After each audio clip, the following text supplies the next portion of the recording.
Hi guys, so today we're having a look at the Smashbox Photo Finish Iconic Primer Stick.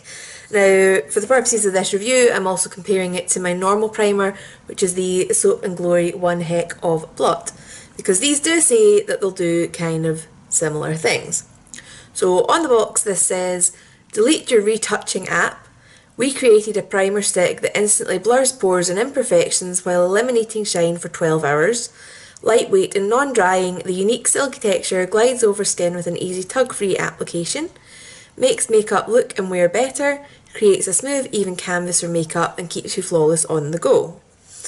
And on the Soap & Glory, it's got their Shine Block 12-hour matte spheres and pore shrink technology. It also says you can wear it alone, under or over makeup, or dab on through the day for touch-ups. So this guy is £11 and there's 30 millilitres. This guy is £22 and you get 9 grams. So I have used these today. I have an application section, which I'll show you now.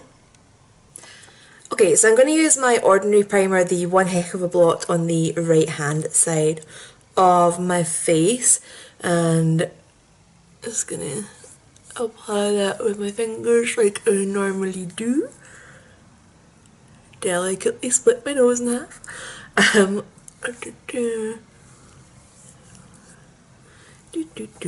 Excuse the dark eye makeup today, I just felt like it, and it kind of goes with the hair. Just starting to wash out, but I still really like the colour, so I'm still a happy bunny. And that's that.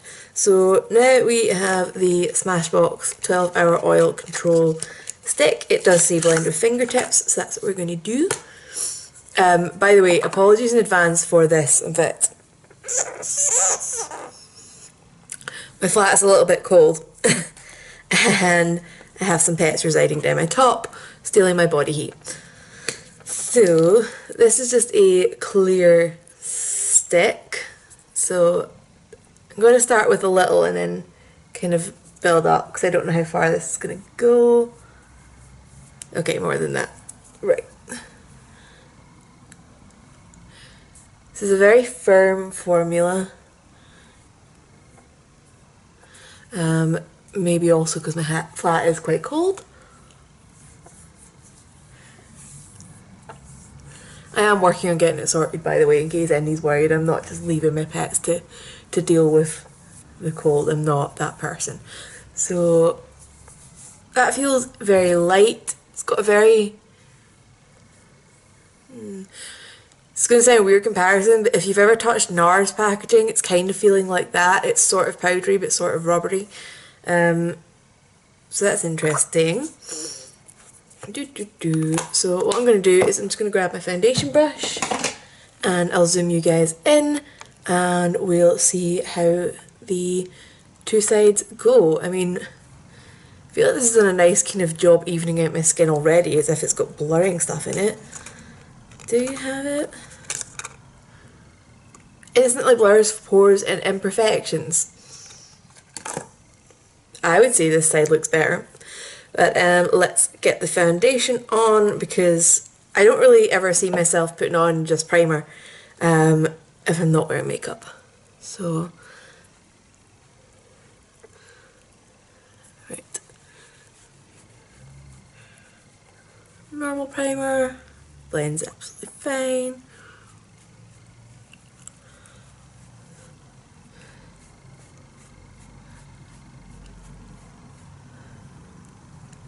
So this feels a little bit less grabby when I'm blending, I have to say, compared to the other side. So it's definitely like a nicer feel for blending your foundation on top of it.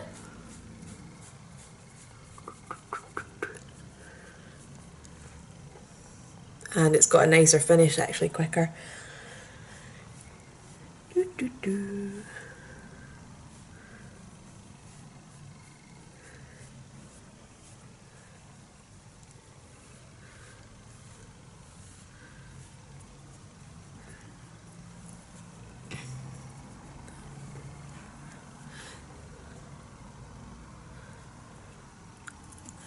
So let's just even this out a little bit.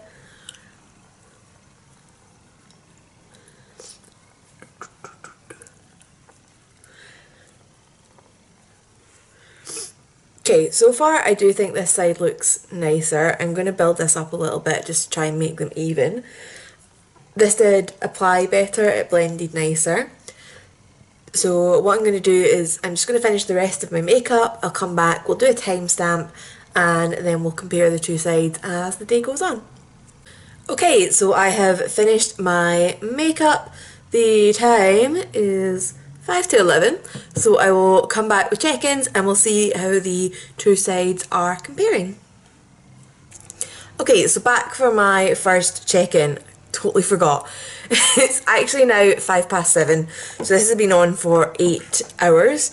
As you can see, the actual coverage is still looking absolutely fine, but we're definitely shiny. So neither of these is really living up to their 12-hour anti-shine claims. But let's zoom in and just see if we can see any differences.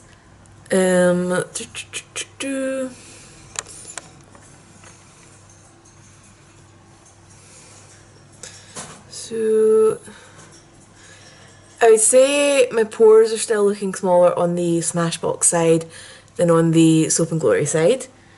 The foundation has broken up slightly less on the Smashbox side, and there's not a whole lot of difference going on in my forehead, apart from maybe the pores can be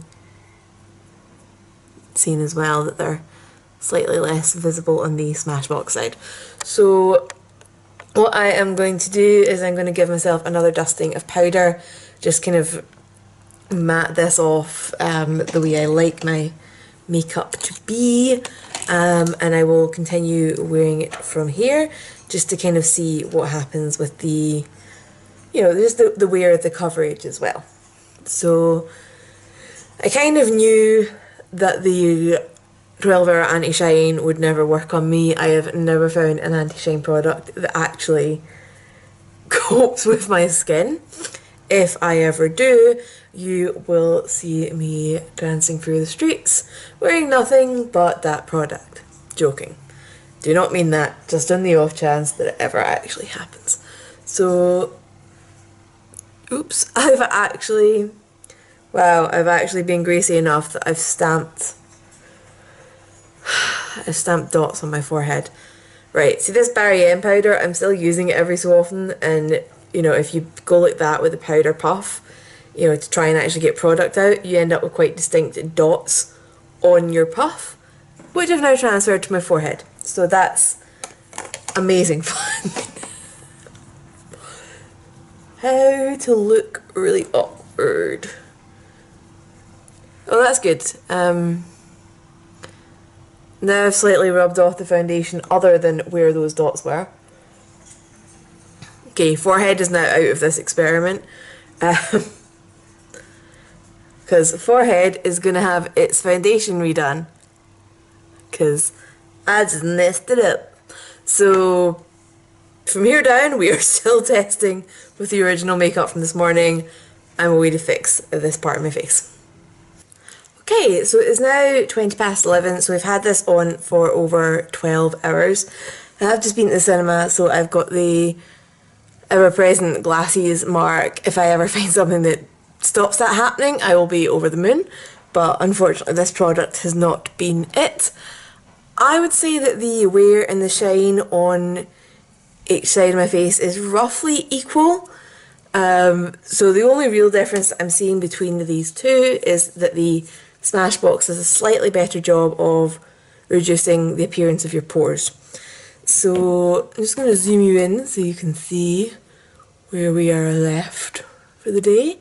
But I do have exceptionally oily skin, so let's see. So yeah, the pores on this side still look smaller and smoother than this side, but you have to be zoomed in this close to really notice it. The foundation's kind of evenly oily and broken up, unfortunately.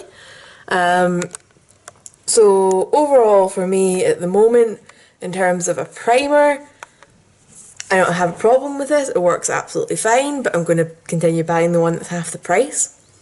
Just quickly, what I'm going to do is they do say that you can apply this over your makeup to reduce shine, so we might as well see if it does that before I go and wash my face. Don't want to do that out the stick though, because that seems like a really weird thing to do. So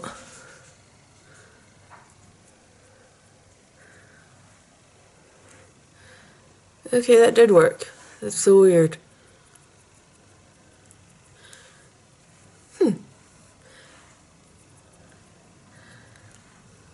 Okay, that's quite nice. I've never actually tried the one heck of a blot like that, although I realised today that it says you can do that with that on the tube as well, so let's have a wee shot. Maybe this could be the key to sorting my oily skin. Reapplying my primer on top of my foundation.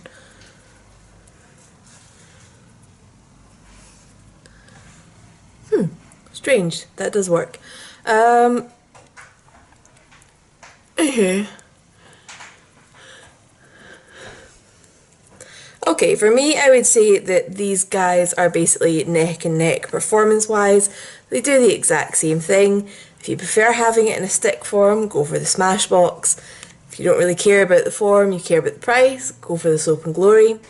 If you're going to use it for touching up on top of your makeup, Smashbox does feel slightly nicer in that it's not quite as wet. So, you know, it's going to be a personal choice. Probably won't be buying this again just because I am on a budget and I prefer being able to buy a wide variety of products to review for you guys and, you know, keep my day-to-day products kind of budget friendly.